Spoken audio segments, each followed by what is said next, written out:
I knew that stalking you would pay off. What's going on here? You in love with me or something? What's going on? Anyway, the world is truly a better place because you are in it. Your impact is undeniable. Hey y'all, back with another episode of Undeniable, and today I get to sit with Superfly Emmy nominee who is taking over the world one project at a time. Please welcome Miss Okema T. Listen, Hi, Okema. I need to carry you with me every time somebody needs to know who I am, because that's an introduction. Hi, boo. How you feeling? I am good. A little tired, but I am great. I'm blessed. Blessed. Slightly overwhelmed, but blessed. You wear it well. You look magnificent. Thank you. You too. I see you, skinty. Stop it. You know I'm trying to keep up with you. Stop it right Girl, now. bye. I done gained half that weight back, but it's fine. No, it's all about the sexiness. It's not a number. It's not a size. It's the sexiness. Okay. Listen, my person likes it. I'm all right. I hear that. I love it. So for those of you who don't know Okema or need to know a little bit more, first of all, this is a snapshot. I pull pieces of different bios. Oh, gosh. To just snapshot it real fast. So here we are. Okema T. Moore started her career as a child singer/actor on Sesame Street, cultivating quite a life of experiences since then. Theatrically, Okema starred in a series of one-act and full-length plays of her own, and several known shows such as Dreamgirls as lead character Laurel, and Wine in the Wilderness as lead character Tommy. She headlined at Pittsburgh's August Wilson Theater in 2017 and did a 20-show run of the same play, You Wouldn't Expect, off-Broadway in 2018. Okema can be seen as a hologram in Bryan Stevenson's Equal Justice Museum in Alabama, and before COVID, starred in the U.S. Equity Tour of Henry Box Brown. Okema was nominated for Best Actress for her short, Shh, in a series of film festivals, and can also be seen in the Emmy-nominated web series Pillow Talk and the upcoming holiday movie So Fly Christmas, starring Tashina Arnold and Tammy Roman, both on BET+. Okema is a member of both SAG-AFTRA and AEA, as well as the PGA, and a board member of both the NYWIFT and the Black TV and Film Collective, because she be doing her thing. You make me sound so important. I mean, you are so important. I'm so not. And you be knowing that, so we gotta get right into that. Now, you are always on the move. Always lending your greatness to some type of exciting project. Did you start out with like this collaborative nature, knowing that teamwork makes the dream work, or did you like have to develop that over time? It's 50-50, I guess. When I started, I just wanted to act and sing. I never thought that I would be writing, producing, directing, any of that, because when I started, it was in the 80s, because I'm a little seasoned. And I didn't know that black people, let alone black women, did those things. Okay. And so as I got older and started to realize, like, oh, wait a minute, you know, the Nima Barnett's and the Debbie Allens of the world are not by themselves. There are more. There's, you know, the Judi Dashes of the world are not just alone. There are more. And so when I really started to understand that I needed to start creating, because I wasn't getting booked, not for like television. I would audition even for theater. Like when I was before I became Equity, I would always go to these open calls for Equity stuff, and like never, even if it was even when they were typecasting, I still wasn't being booked. And it was like, okay. And then when I was doing independent stuff, even my people don't see me as a leading lady visually. You know what I mean? So I just always got these bit parts, or like, you know, baby mama number 7, around the way girl number 4. Like, how many times you gonna do that, right? Before you either internalize it and think that it's you and you don't have the talent, or you're like, you know what? You know, I was a journalist, I was a writer. I was like, well, maybe if I write it, but I ain't no money. So it was like, well, how am I do that? And so the only way I was able to make my early work was in a collaborative setting. I used to have a business partner. We made things together. We made very good things together. We just had very different styles of approaching the business side of the business. Gotcha. And then it became a creative difference as well. And so we split our ways, and that's fine. I wish them well.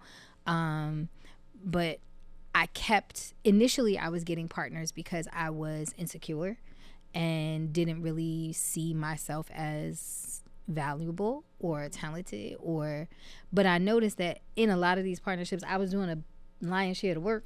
Yeah. And it was like, well, if I'm doing all this, then that means I can do it by myself. So I was like, well, maybe we need to start collaborating and stop partnering. And so that's what I did. And so More Than Enough Media, was born in the midst of my partnership, but I then officially just focused on that. Mm-hmm. And I've been collaborating with creatives ever since. Most of those collaborations have gone very well. Some have not. And that's the business, right? And like sometimes it was me. Mm-hmm. In true, in full transparency. In the earlier days, it was me. Yeah. I had a lot to learn about managing people, managing myself, managing expectations so I could discipline my disappointments. Got that from my mama. Okay. Who got that from our pastor. And just learning how to maneuver myself through this business and not take everything personally, not internalize everything, but also not to give people bags that didn't belong to them when I had stuff I was carrying. So it's been a process, but collaboration is awesome. I think I'm now just at a place in my career where a lot of people want to collaborate, but they want me to do all the funding, the finding, the work, and they just want to come in and create some stuff. And it's like, right. Because the way my mortgage is set up, Tell them. But I do give back fiscally. I give micro grants, and then somebody just texted me about one today. But it's interesting because they got one from me last year, and I haven't heard from them since then at all. And then they hit me today asking about a new one, and I was just like, Right. Because collaboration also means cultivating the relationship. That's right. And so, yeah. Mm-hmm. Yeah, I got to pay attention in these streets. That's all I'm going to say. It be like that sometimes. It do, but it's okay. Like, I wish them the best. It's just that I didn't have a great experience, so I won't repeat that performance. Yeah, absolutely understandable. And I definitely appreciate you sharing. I just, in general, I just appreciate your transparency, period. Listen, I'm somebody's not that great experience. So there's that. I am not out here in these streets trying to act like I am perfect or like I have always done it right, because that would be a lie from the pits of hell. But I am at this point trying not to be that for anyone. Yeah. But I know that there are people that will perceive me as their not so great experience, as their negative thing. Mm-hmm. And so as I continue to grow, especially in my executive space and my leadership space, I'm just trying to not repeat that performance either. Got you. But y'all not going to be out here taking advantage, though. Not at all. Hello. Just saying. Now, I've seen enough of your resume, and I've stalked you enough to know that you are highly educated, licensed, and certified in these industry streets, as well as the countless projects that you've graced with your acting, your voice, your producing, your directing, etc. In which role do you feel most seen and heard?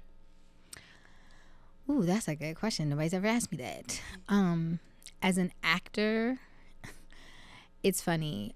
Theatrically, I have to say theatrically, you wouldn't expect was some of my best work on stage, followed up by Wine in the Wilderness. Okay. But that's because both pieces were just so written so well, and those characters gave me the latitude to be. I realize that I like drama, but I am much more into character acting. Okay. And I'm much more into character work and comedy. Okay. But I really, really want to do a romantic drama because I just haven't. Mm-hmm. And so I want to do that. Yeah. So I'm probably gonna have to write it. Yeah. Because everybody calls me to be on their projects. Don't nobody call me to be in them though. Okay. But as an actor, I feel like theatrically that I feel like my role in Harlem this season got me a lot of eyeballs. Mm-hmm. I feel like a lot of people that knew I was an actor but maybe didn't know if I was any good or whatever because they hadn't seen me and stuff. Yeah. Really gave me a lot of love for how natural that character came off. Yeah. And shout out to the writer, shout out to the director, Stacey Muhammad. Mm-hmm. Because what a lot of people don't know is I was supposed to shadow Stacey. I was supposed to be her director shadow. Really? For that episode. And then I booked the episode. And I hit Stacey she was like, I had nothing to do with it. Yeah. And so I felt very vindicated in that one. So I felt very seen there. But I mean, I appreciate all the work that I get. And I can say that as I'm growing in this thing, I used to fight internally, like, I wish people would see me. And then I had to realize that if I see myself, like, the rest of it will come. But it's easier said than done, especially when, you know, I'm blessed to have folks like yourself and other colleagues who are doing all these visible, big, great things. And even if they're not like, you know, what some people may see as like highbrow or whatever, they're out here. Their work is out here, you know? And so sometimes you see that and you're like, well, where's my visibility? And it's like, you have to make sure that you check that before it becomes envy, resentment, because these people are just doing their work. They're following their dreams just like I'm trying to. And so I just had to get into a space, and I still fight this sometimes if I'm being completely honest, where I just have to remember that my journey is my journey. And when it's time for me to be seen, that's great. But I have to do my work to be good, not to be seen. And that took me a little while to learn. I hear you. I mean, I struggle with some things for another episode, though. And I will say, like, just being able to tap in online and I'll see a post from you and I'm like, you know what? I feel better now. Oh, thank you. Okay. That means a lot to me. I'll be all right. I have a wonderful mother, but she's not really into my transparency all the time. Okay, I got that. But I had to tell her one time, like, I was like, Mom, I do this because nobody's telling women the truth about this game at the next level. You know, I'm no Ava, I'm no Lena, but I do okay. You know what I mean? My name is around. And people aren't telling, amen. But people aren't always, you know, it's social media is full of highlight reels. Nobody gives you the behind the scenes. And so I'm as transparent as I am because I feel like we, especially as Black women and then women of color, no shade to anybody, but I'm Black. I'm not a woman of color. I'm Black. But as Black women and as women of color, we need to know the truth about what it looks like in those rooms we don't always get into. And I agree with everybody about needing to set our own tables. But the thing about it is, if we don't know what to serve, what's the point of having our own table? Somebody's got to be at the table across the way to figure out what they're feeding those people that makes them grow, so we can pack a doggy bag, bring it back to our table, and then replicate the recipe. And I think that is the thing that sometimes is missing. So that's why I try to be as transparent as I am. And it may not always please my mama, but she now understands. And then I also realized that I told her I love her, but you know, she can always like unfollow is a choice. It is an option. Respectfully. Right. Unfollow is a choice. But anything that I think might be a little much for her now, I just put on that little feature where you could like, it's public to accept to certain folk. Because I don't like to incite drama with my mama either. Right. I love that. I really love that. Like, me, I'd be like, sorry, Mom. I give a little warning. But see, I ain't got time for warnings because I don't premeditate a lot of these posts. So I don't be having warning times. And my mother's a lurker. So, yeah. I get the feeling. She's an online lurker. I completely understand in that case. I want to jump to your beautiful, lovely singing voice. Oh, gosh. I okay. love your voice. Thank you. I know that the music industry is messy. And that's why I left. May not be somewhere you want to get back into, but are you going to like show us more of your vocal talents? Are we going to hear you sing anywhere? What's going to happen?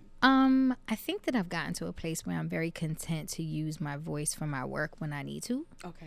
I have a short that I've written that I'm looking to shoot this fall. I'm going to star in it and also direct it. Yes. First time I'm doing that. So petrified, but you know, we'll figure it out. I've been kicking around writing a few things for that. Okay.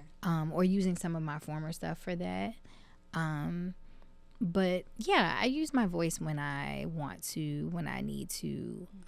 People that know me know before the pandemic, I would at least once a year find either a guitar or keyboard player or get a band and do a set once a year, like right before my birthday. Like that's usually my thing. I'll just get it all out. And then, so I'm contemplating doing a set this year for my birthday, pre-birthday.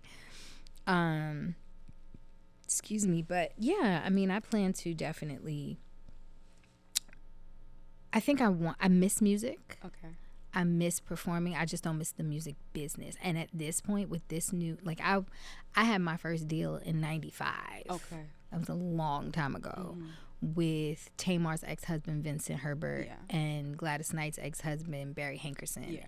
It was before Blackground, but we were on Elektra under Sylvia Rhone, and some things went wrong, and I was a kid, you know, but it was a very different business back then. And so now I'm like, I'm gonna do it when I feel like it, how I feel like it. But like I would absolutely, like I really want to do a holiday film where my character sings.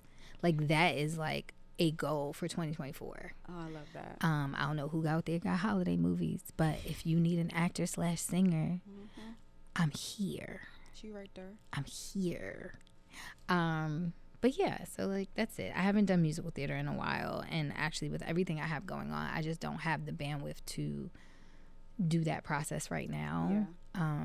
But yeah, I mean, my voice will pop in and out here and there. I'll be looking for it too. On my stalker duty. To be where you are in your career takes a lot of courage. You've had to advocate for yourself. You've had to advocate for others, fighting for what's right. Where does that courageous spirit come from? Child, I don't know. I do it scared. I hear that. Like, I'm not going to sit here and tell you no lies.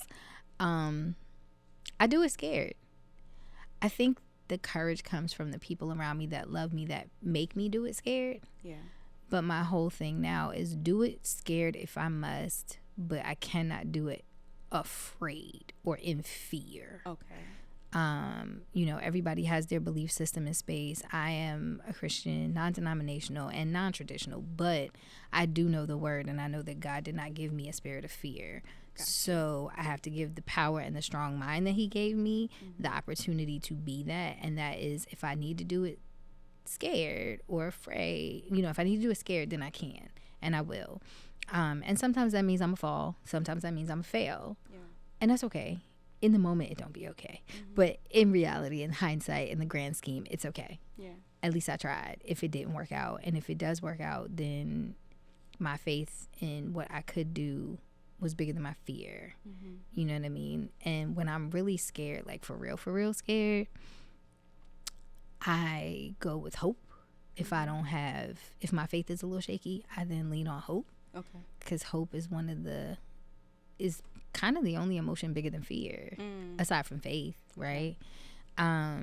So it's like I just try to get things done. And sometimes I go on autopilot because then I don't have time to think about being afraid. Yeah. But I'm afraid all the time. Okay. Like, I won't lie. I do it scared a lot. And I deal with imposter syndrome a lot. And sometimes when I've been blessed to get into situations where the expectation may be a little bit beyond what I believe is my skill set, or at least what I know. And I've been good to make my learning curves small, but they matter. And sometimes I feel like, oh my God, why am I here? I'm over my head. I'm in over my head. I'm not good. I can't do this. And then I have to kind of like chill out or do it afraid, so. Yeah, doing it afraid. I know a little bit about that. We all do. Yeah. But I just refuse to let fear paralyze me or stagnate me. Yes. It may slow me down, but I won't let it paralyze me, and I definitely refuse to let it make me become stagnant. But I won't let confidence make me become complacent either. Okay. Like, momentum has no speed, but it does require you to move forward. And so I just keep some kind of momentum going. Now, it might be 2 miles an hour today. It might be 25 miles an hour tomorrow. Don't know. But the forward motion is what's most important to me. The speed, we'll figure that out. Yeah. Yeah, I receive all of that. Now, without getting too personal, too deep, to me, you are just like a walking, talking affirmation. Just someone to. We have a lot of things in common. Things we can talk about later. And I just feel like, you know what? Okema's doing it. I think I can throw myself in there and see what's happening. Sis, but you're doing it. I'm on your show. I don't have a show. Stop. So clearly you doing something because I'm on your show. What you talking about? No. I admire this woman so much. There are people out there who are in bad relationships, who are Been feeling there. stuck in their career, Been there. who just feel like, you know what, I don't even know what I'm going to do. Been there. What advice can you give to those people just feeling stuck? Find community. Mm. You know, they say misery loves company, but I think that we dilute our ability to find community in like situations. And sometimes within that community, most times if it's a good community, you will find levels. And so someone will be where you are. They may feel stuck, stagnant, you know, what have you. But somebody in that community has been there but gotten out. And so they'll either inspire you or help you. Gotcha. Directly, right? Have a prayer life of some kind, no matter what you believe in, who you believe in. Like, I don't really know too much about agnostics or like, my mind is going, people that don't believe in nothing. Atheists. I don't know much about atheism. I don't know much about agnostics, but it's really helpful to have a belief in something bigger than you, some power higher than yourself, whether it's your ancestors, God of some sort, whatever it is for you. In those moments, try to lean into that and use that as a way to push yourself forward or dig some strength up that maybe you don't presently have in that moment. Somebody in your lineage did something great, even if it's not what you're doing. Somebody in your lineage overcame something. Yeah. And so that's in your DNA, which means you got it. Yeah. And if you don't directly know someone, I remember I went to Egypt this year. I was blessed to go to Egypt this year. And I remember coming out of the museum in Cairo and I found a corner and I bawled. I bawled. And I cried, not just because everything was beautiful and it was emotional and kind of overwhelming, but the main reason I cried is because I was like, how dare I be small? How dare I be afraid when I come from this? They didn't have no cats, no cranes, no whatever, but yet we got pyramids and sphinxes and all these things, right? Yeah. They clearly figured it out, right? So it's like, I come from all this greatness. How dare I play small, be small, act small? And small sometimes is not just self-belief. Small is like gossip, because I used to be big on that. Got rid of that spirit.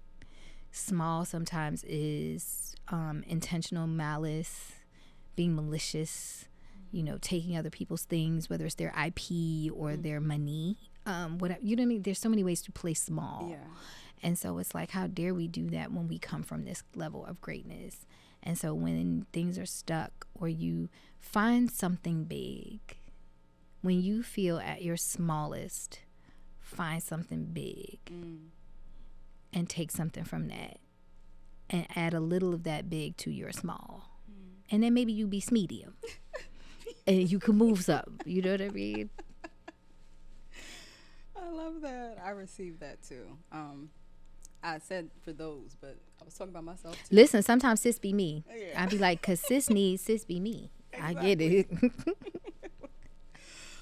Well, I've come to the portion where I've decided that we're going to play a game. Okay, I like games. I know you like games. I'm not really good at them, but I'll try. No, you're great at everything. No, that's a lie. So, this is a game of word association. Okay. It's called You Can't Deny 3 and 5. I made that up. Okay. Okay, so basically, how I play this game? You have 5 seconds to name 3 things that the first 3 things you think of with the word that I say. Okay. Where's my little noise maker? Oh, Lavaro had it. Is it the little thing that sounds like a? Yes. Okay. Okay. 5 seconds starts after the first word. Okay. Movies. Love and Basketball, Boomerang, how to Be a Player. Singing. Her, Whitney, Big Loofah. Hollywood. BS, Necessary but Not Necessary. I heard that. Brooklyn. The best, the best, the best. The Caribbean. Also the best. All of the things. Guyana, Barbados. A. Love. Necessary, beautiful, awesome. Directing. Will do it, gotta do it, have to do it. Peace. Must have it, be around people who give it, be someone else's. Joy. Doesn't matter about happy, doesn't matter about sad, just know that you can have it. Okema. Tanisha Moore, Esther and Cameron's child. Yes. I love all of that. Well, that is our game for today. Okay, yay. I can play that one. Okay, great. Because I be bad at games, child. And since we left off talking about how we feel about Okema, I'm going to continue. Very dramatic. Oh, that was, yep. Okay, that was dramatic. Okema. Yes, ma'am. Miss Lady O, I think that you are influential beyond what you realize. I get such a thrill reading your posts on your latest ventures and achievements, encouraging me to dream bigger for myself. Miss Always Fly, never letting the stresses of the world dampen your fondness. I admire your transparency, letting us into your world on good days and not so good days. Even through tumultuous times, you still have a loving, motivational word for your people. Miss Goal Getter, you set your sights on the prize, executing the necessary steps to make it happen, while helping others also achieve their goals. You are a sugar sharp, super bad, too legit to quit, and certainly undeniable. Do you accept? Thank you, my love. I absolutely do. Thank you. Fun fact, P.S. I graduated from junior high school in 1990, and our theme was too legit to quit. Yes. I just need you to know that. That's how real it is, okay? That's how real it is. Satellite East, Brooklyn, New York, class of 1990. Miss Corbett gave us Too Legit to Quit. It was our theme song. Oh, sorry. No, but This was beautiful. This is probably one of the most beautiful things anybody's ever given me. Thank you, Chanelle. You're very welcome. Thank you. It's my pleasure. It's my honor to be in your circle and experience you. So I love to give people their flowers while they're here. They can smell them and roll in them and all that. So, well, thank you for being a true friend, not just a colleague, not just, a sister, director, writer, whatever. Thank you that, you check on me. You let me know when you need something. Like, you have become a true friend and sister girl. And I appreciate that because the genuineness is not abundant.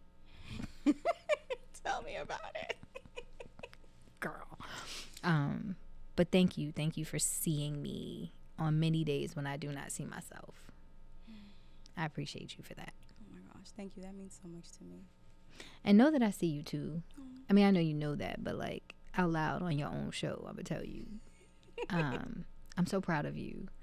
You have overcome a lot of things that were self-inflicted. Your own belief or disbelief in what you could do, and you went out here and you made your shorts and you made your shows and you did your things and you ran your festivals and you know what I mean, you gave other people spotlight, and you still are, clearly, right?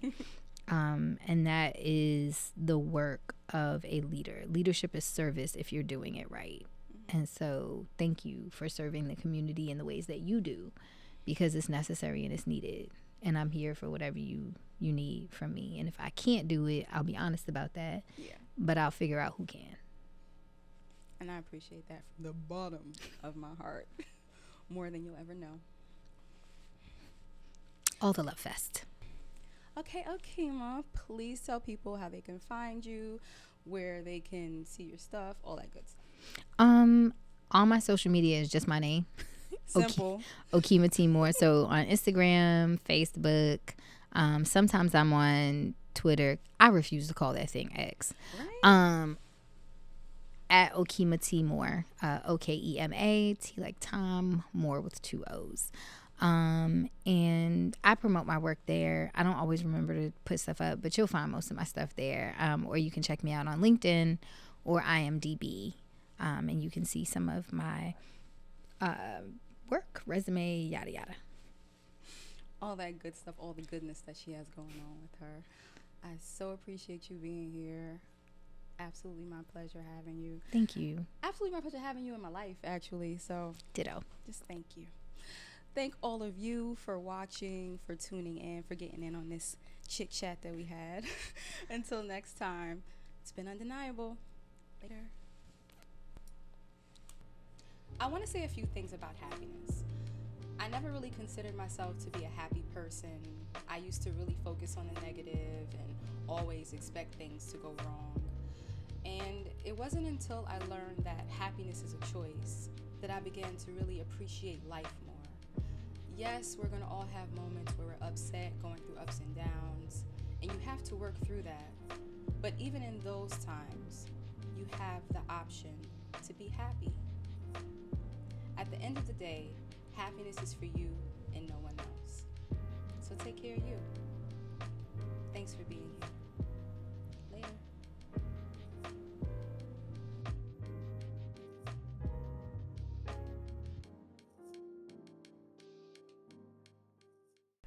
We did it. We did done. it. We had so much fun. That part. Get it. Get it. Mm, mm, mm, mm.